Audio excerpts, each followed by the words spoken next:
hybrid kind of car, taken off with police in hot pursuit here. This is, again, heading into Houston city limits. So the driver being aided by the fact that there's not a jam pack of cars right now on the freeway, this being the Monday following July 4th weekend. That might overhead right now, passing by on a multi-lane freeway at high speeds, going far faster than any of the other cars around him. And we have yet to see how close the police officers are. Sometimes they leave a little lag room between the getaway. So far, we're not seeing any police cars right on the tail of this driver.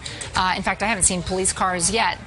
Again, this is a high-speed chase we're following here on MSNBC in Houston, or at least heading into Houston at this moment. And police are chasing the driver, but we don't know why. We don't know whether the driver's a man or a woman at this point, but we do know that he's got a lead foot, going very fast here, taking this white minivan car. It's a white Dodge Caravan and is in the very far left-hand lane now. And look how empty that freeway is. Again, for Houston, Texas, surprises me when I've been there. These freeways heading into the city limits have been jam-packed, sometimes even in the middle of the day. And because there's not a lot of traffic, it gives this driver the leeway to weave in and around any cars that he encounters and to go really quickly. You know, we're going to take a quick break here, work on getting some information about why police are chasing this driver. When we find out, you'll find out too. Quick break here. We'll be right back. This is MSNBC. All right, breaking news that we're following right now, a high-speed car chase, and this is a fast chase that we're seeing, although it looks like police are not following this driver very closely. White Dodge Caravan on the run, took the chase to Sugar Land, Texas, which is southwest of Houston. Now it looks like they're on the Beltway 8 North, heading back toward the city limits of Houston. And you can see when this driver passes other vehicles, it is booking it.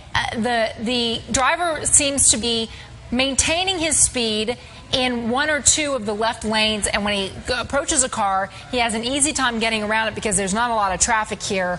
And again, the police in this case not following all that closely. Look at that, right into the shoulder. That one didn't even go into a lane. He went onto the shoulder right there. It's the first erratic move I've seen this driver make since we started following the chase. KPRC is our NBC affiliate. They have their chopper out there, Sky 2, above the scene, following this chase as it heads up the Beltway 8 North. He's been on 59 now, Highway 59, if you're familiar with the Houston, Texas area. This is southwest of the city limits, heading now back toward the city. And again, a high-speed pursuit that we're following here on MSNBC.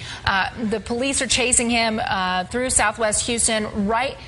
And look at this. Now it looks like he's going through the toll lanes. Look at that, right through the, just barely missing the guy in front of him at that point, right through that toll booth.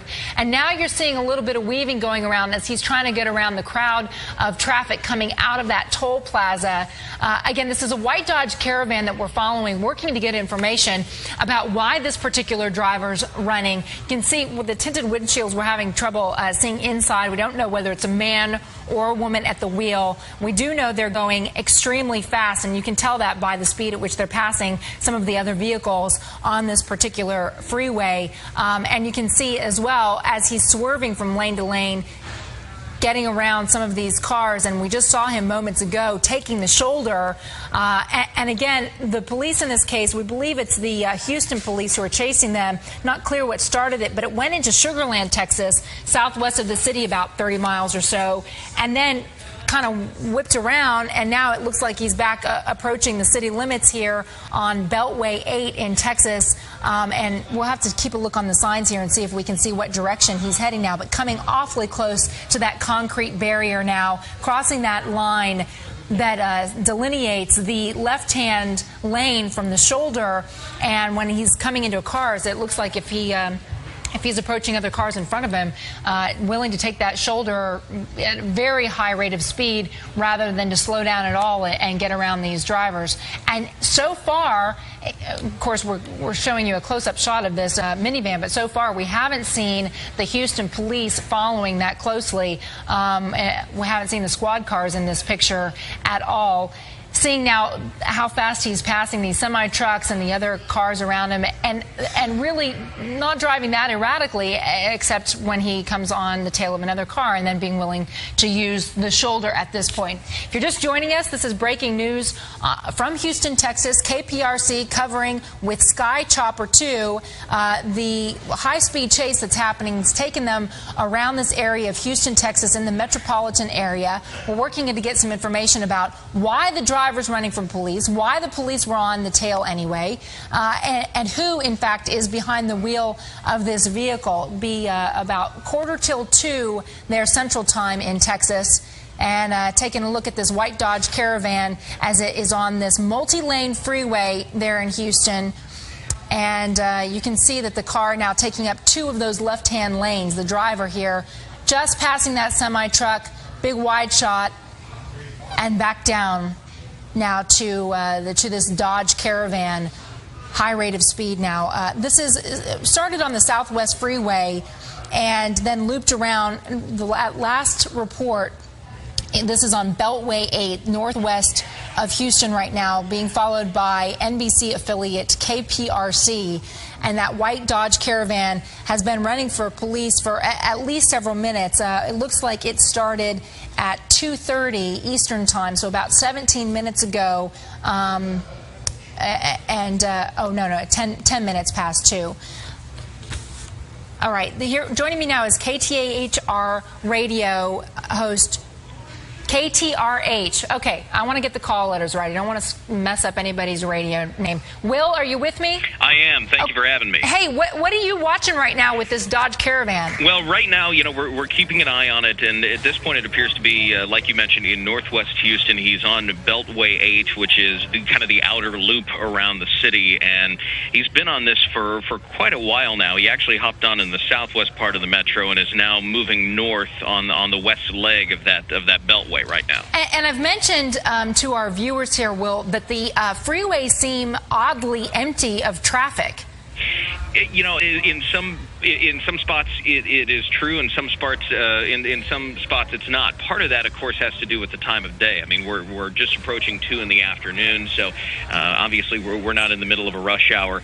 But also, too, there's been they're pretty good at alerting traffic ahead as to what is coming, and so in a lot of cases you'll see as they fly underneath an overpass, you'll see a lot of traffic sitting off to the side or that sort of thing, and that is all designed really to keep people away. Okay, and do you know at this point, because we haven't seen any squad cars, are police still chasing the Dodge Caravan? The shots that I have seen, and I see several different angles, yes. Normally they stay pretty far back in a case like this, but yes, they are still on him, and also they do have, of course, the police helicopter hovering overhead as well. All right, and can you share with me, if you know, what are the guiding principles for Houston police about these high-speed chases? Sure. Basically, and I don't have all the ins and outs of it, but from what I understand, basically the number one rule is to try to obviously minimize impact to civilians. In other words, so keep safety near the forefront, but at the same time, from what I understand... This guy is booking it. Will, he is going so fast, he is just flying by all the other vehicles that are driving at normal highway speeds. I don't know how anybody watching this in law enforcement could think that this guy is safe just simply because of the speed that he's going. Well, now he's slowing down once again. It looks like... pulling off. He's pulling off right now, flipping a U-turn, going into, it looks like he's going into oncoming traffic at this point, going down a highway ramp, getting onto another lane. Look at this. We almost saw a bad accident right there. Other cars, sorry, Will, I'm just letting our viewers know, we're seeing this Dodge minivan now going onto a different roadway. He got off of the freeway, not on a regular off-ramp, but sort of went backwards and down and crossed into another road. And to tell you the truth, Will, the KPRC chopper pulled out on a wide shot. I didn't see any vehicles from law enforcement speeding behind him. At this point, I do not. I'm away from a monitor, so I cannot see at this point as I'm on the phone with you. Well, exactly. How am I doing on the play-by-play? From what I understand, it sounds fine. Okay, all right. Just to let you know, I don't have a background in like sports radio or anything, so. Nicely done, then. Very good. Okay, so Dodge Caravan is what we're watching right now. Will Sterrett's on the phone with me. He's with KTRH Radio. Tell me about this part of the city. This part of the city, here he goes, up and over a curb. He's now getting around the lights of this traffic. He's in an intersection now, ignoring the lights entirely. And look at this. Now there's another SUV going behind him, keeping pace with this white Dodge Caravan. He's pulling into the. It could be that it's unmarked police right there. I don't know. It could just be that there's a passerby who's not at all happy about this guy coming out, jumping over the curb, and beating him through the intersection. And again, it looks now, Will, like he's on a local road. He's no longer on a freeway. It may be a multi-lane highway, but it's not like the freeway that we just saw here. And you said you thought it was in the northwestern part of the city. Right. What you're seeing right now is he is on the feeder road. That's kind of the outer road that runs parallel to the Beltway. Right, the frontage road. Exactly. And so that is what, from what I understand, he is on right now. Okay, again, we're watching this Dodge Caravan. He's taking police on a wild goose chase. We don't know what he's running, or she, because I don't know that it's a man. It could be a woman. Well, whoever's behind the wheel is taking police for this chase. It does now appear, I'm looking at KPRC's shot as they widen out, and now you're going to see it looks like there may be two vehicles, two squad cars, one on the major highway, one on that frontage road that are in pursuit now of this white Dodge Caravan as it moves forward. Will Sterrett's with KTRH Radio with me on the phone. Here's what I'm getting, Will. The public information officer at Houston PD says, okay, confirms it's a white Dodge Caravan. That's good to know. Started at Bel Air and Willcrest, began as a routine traffic stop, except that the car never stopped. Tell me about Bel Air and Willcrest. Do you know that area? I know that area a little bit. It's not, it's not an area that I'm in a lot, but it is, it is an area that is kind of in the southwest area, southwest area of town, and at that area. From there, he, from what I understand, hopped on 59, went out to the southwest suburbs, turned all the way around, came back up, and then got on the Beltway, and that's where he's been now for the past, several minutes. Yeah, and by the way, now he's back on that major freeway that we were talking about. I believe it is the Beltway 8. He got off of that feeder road, as you called it, and is now back on that major highway again, and again, just flying by the other vehicles. We've seen him from time to time, going from the left-hand lane, swerving onto the shoulder, and boy, he went through that toll ramp to the toll booth at a pretty good clip and nearly rear-ended the car in front of him. All right, Dodge Caravan right now, look at him slowing down. He's hitting some traffic, and now it looks like he's taking a bit of an off-ramp and getting trapped behind some of these other vehicles, getting off the off-ramp. He's trapped now by this other SUV, this black SUV, and looks like he's trying to take the shoulder there to get around him and squeezing in between the SUV and the white pickup truck, moving forward, and again, still going at a very good clip. And there's the Houston PD right on the tail. Again, they're, it's interesting, Will. I'm not seeing their lights on, or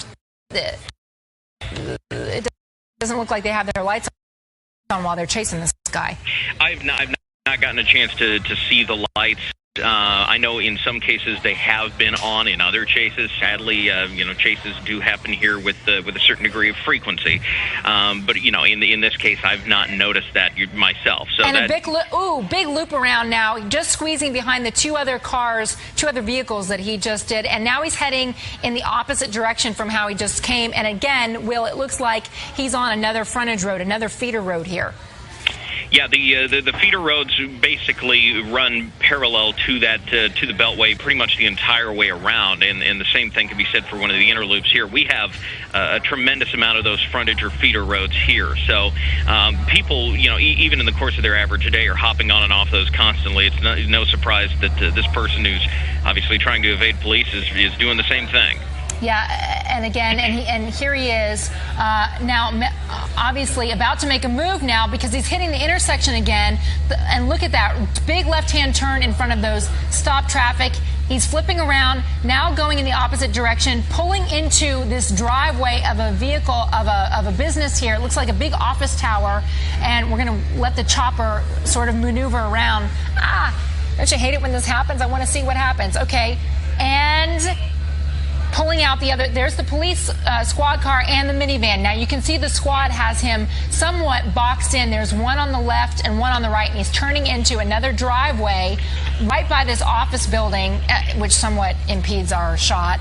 And we'll be watching for, there he comes out around the other side again. Now he's just doing a ring around the rosy for this office building. You can see now there are several police nearby. I mean, there are police in this area. It looks like they're trying to figure out a way to box this driver in.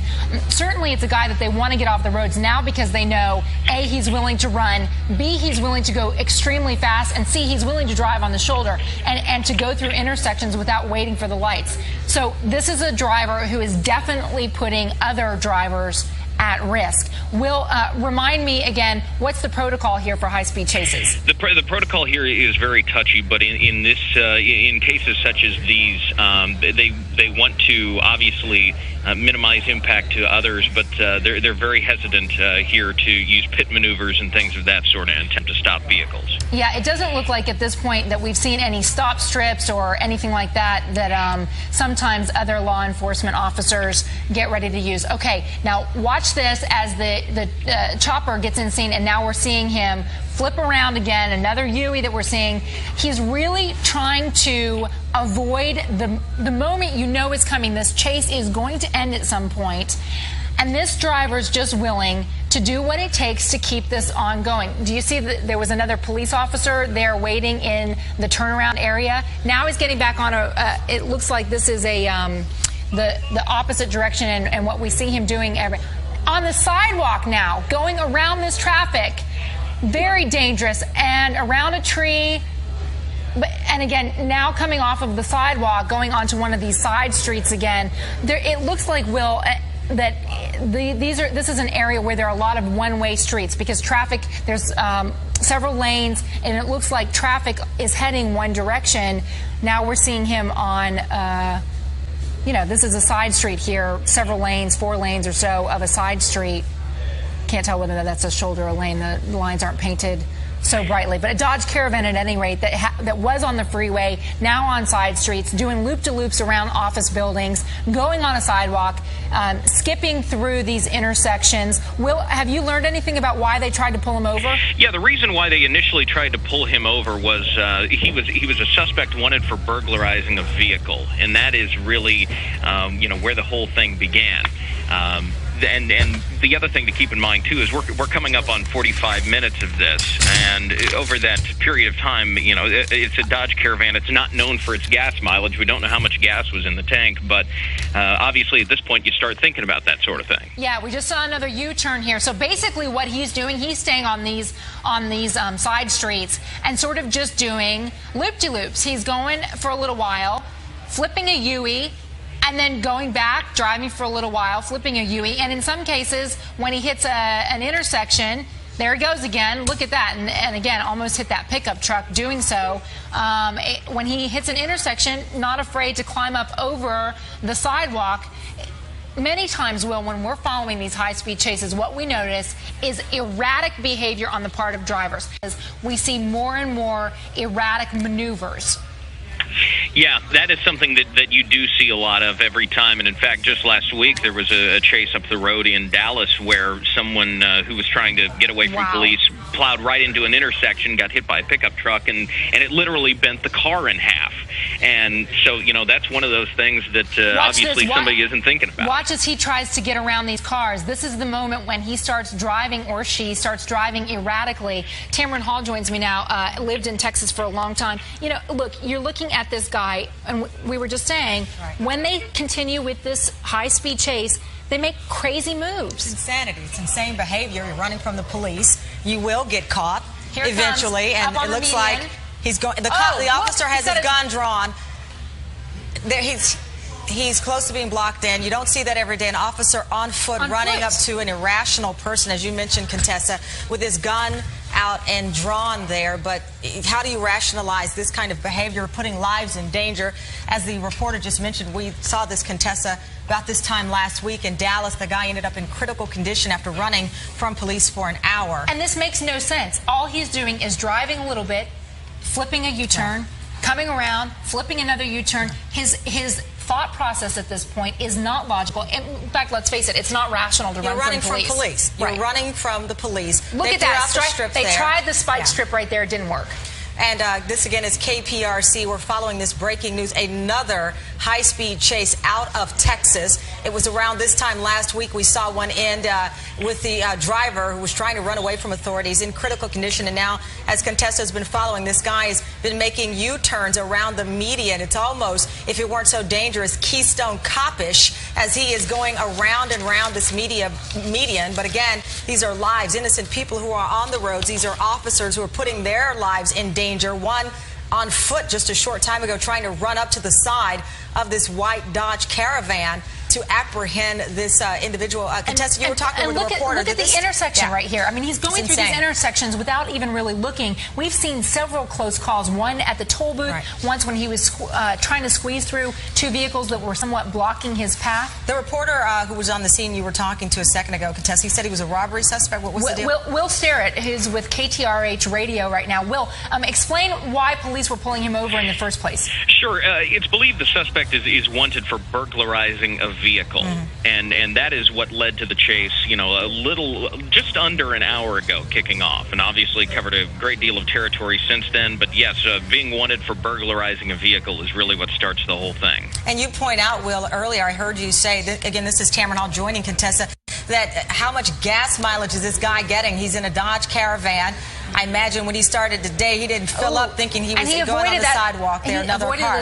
There's a fire truck there. Maybe they can. Well, I thought for a second they might be able to pin him in there, but the traffic does not start the high. I mean, and like Dallas, Houston has awful traffic. He seems to be obviously avoiding the freeways and highways, and and the officers are going to try to get him. Again, our producer's telling me we've got this.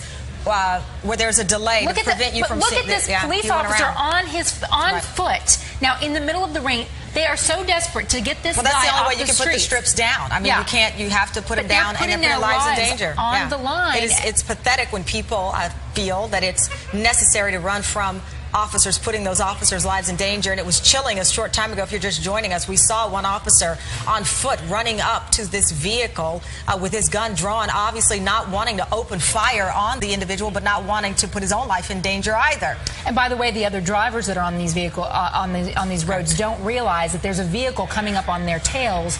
They don't realize that their lives are at risk at the very moment because somebody is acting so erratically, running from police, making crazy maneuvers in the middle of intersections and through toll booths, and just not pulling over. Now it looks like we're in an industrial area of Houston. Will, this has been a high-speed chase that has taken us outside the city limits. How far did it go? It went pretty far down. It left Harris County. Houston sits in Harris County, and he went into Fort Bend County, which is to the southwest of here. And that's where a good number of suburbs are, and even some of the farther out suburbs. From what I understand, he made it down, as far as, from what I understand, very close to Richmond. Which is far distance. I mean, people don't, obviously, you know how big our great state of Texas is, Will, but you can go on a pretty long time. We just saw the officers get a bit more aggressive. They tried to bump this guy from the side. They're fed up with this. They want this to end, and they want it to end without any loss of life. Will, hang on for a second. I want to bring in my colleague for our 2-hour show, David Schuster, who, of course, is in Washington, D.C. live. David, obviously, this is not how we plan to start off our Monday. We got a lot of political coverage, but yet again, we're taking over from Contessa with one of her high-speed chases that we're following. We wanted a good Texas story for you, Tamron, to celebrate your return from your home state here on this Monday. Oh, look at that. Another strip. They're trying these strips, and he just manages to maneuver around them each time because they're trying to guess. They're trying to guess where he's going to go. Yeah, and they don't want to get in the line of fire. But David, it's interesting. I was in Texas this weekend. It's 105 degrees. A little too hot for all of this nonsense, so hopefully he'll get caught. Look at this. But police officers, spike strip and gun.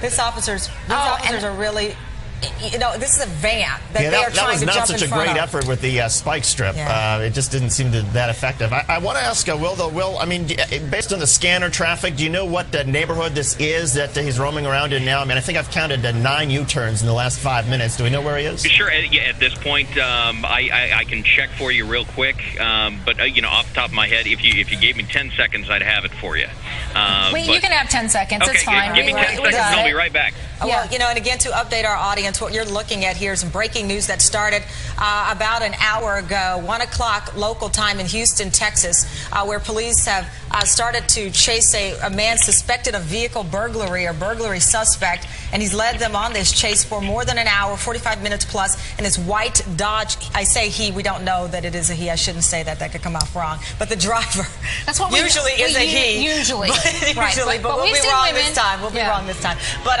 they pursued this guy, throwing out strips, trying to blow out his tires. One officer running up to the vehicle with a gun drawn. That did not keep this person from continuing to run and flee. Contestants noted he's gone U-turn after U-turn. We're not even sure how far he's gotten. He's made so many U-turns through this community. And David Schuster is with us live in Washington, D.C. following this. Yeah, and Tam, we were talking about the high-speed chase in Dallas last week. I think this person has survived a little bit longer in a residential neighborhood than that one did a week ago. Usually when they get off the highway, that's the end. But in any case, Will, let's get back to you. What neighborhood is this that we're looking at? This is Greens Point. This is an area that is right around the upper part of the Beltway. It's on the north segment of the Beltway, right around Interstate 45 in that area. And so you're talking about the convergence of 2 very big arteries of traffic in the city. And right now it looks like some of his luck in terms of traffic has continued, but again, he's driving right by these squad cars that have parked strategically, and yet he approaches these intersections, sort of goes around the block or flips a U-turn, and still manages to avoid these squad cars. And see, there he goes again, now into a parking lot. This is a move that we've seen before. We saw him just 5 or 10 minutes ago going around and around an office building. Oh, look at that. Well, the thing is, and where these officers are showing strong presence, many times the hope is he's blocked in, but he got through there, is that the person will have a brief moment of rational thinking and realize that this cannot go on, albeit even if their car runs out of gas or they are eventually blocked in. Do you ever notice, though, how rarely it is that we see these chases end with a rational moment of just pulling over or coming out with your hands up? No. It so rarely happens that way. We saw the worst case of it, well, not the absolute worst case, but a pretty bad ending to one this time last week, where the driver was hit by a man who was just going through the intersection, unaware of what was going on, and that driver, David, that we followed, ended up in critical condition here.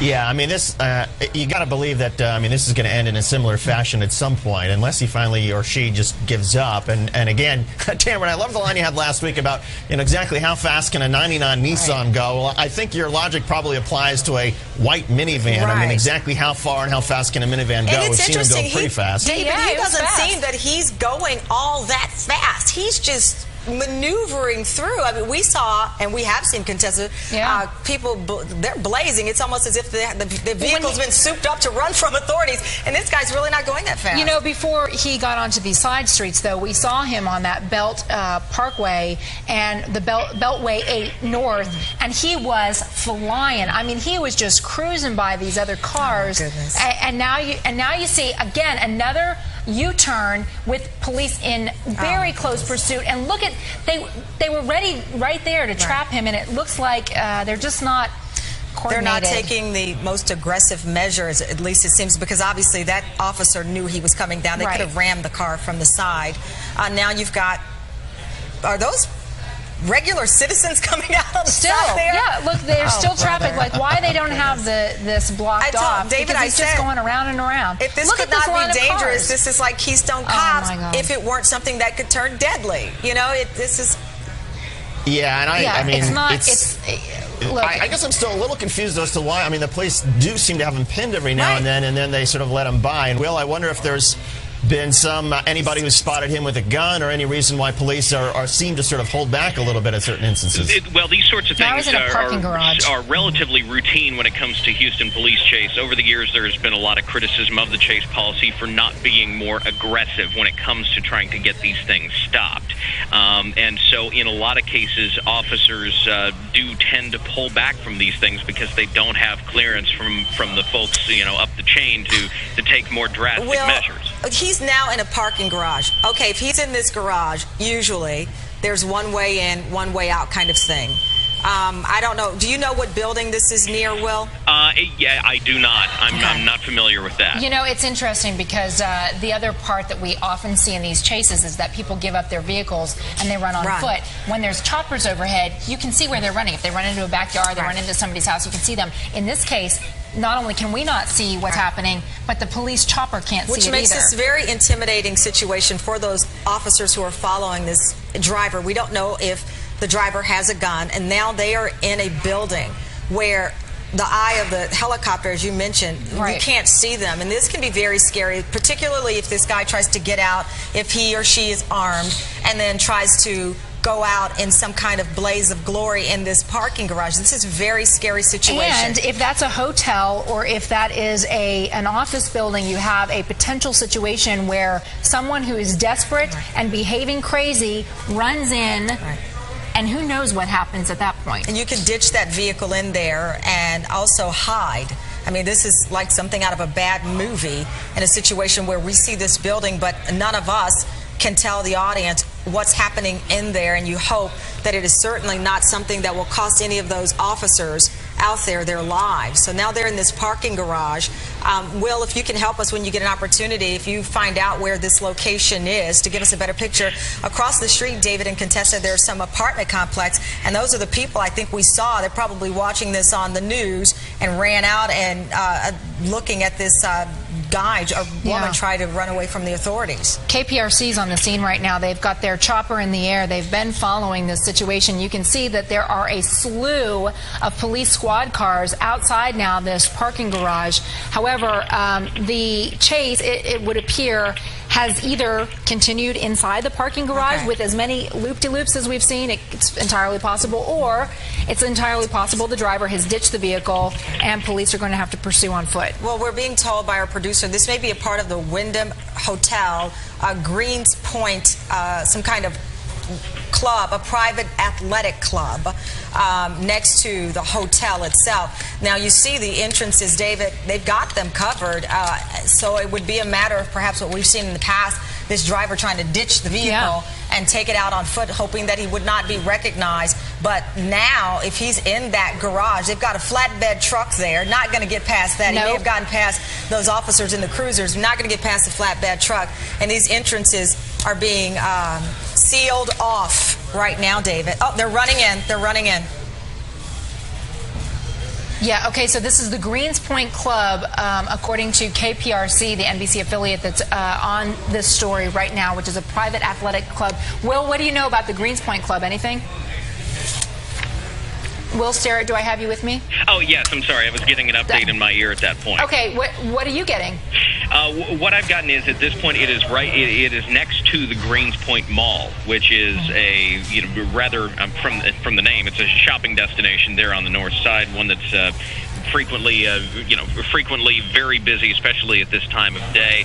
And you're also very close to the freeway. Obviously, when you're in the parking garage, it's not something where you have the concerns of somebody doing something on the freeway. But like you've mentioned over the past several minutes, a parking garage poses its own completely different set of circumstances and dangers. Right.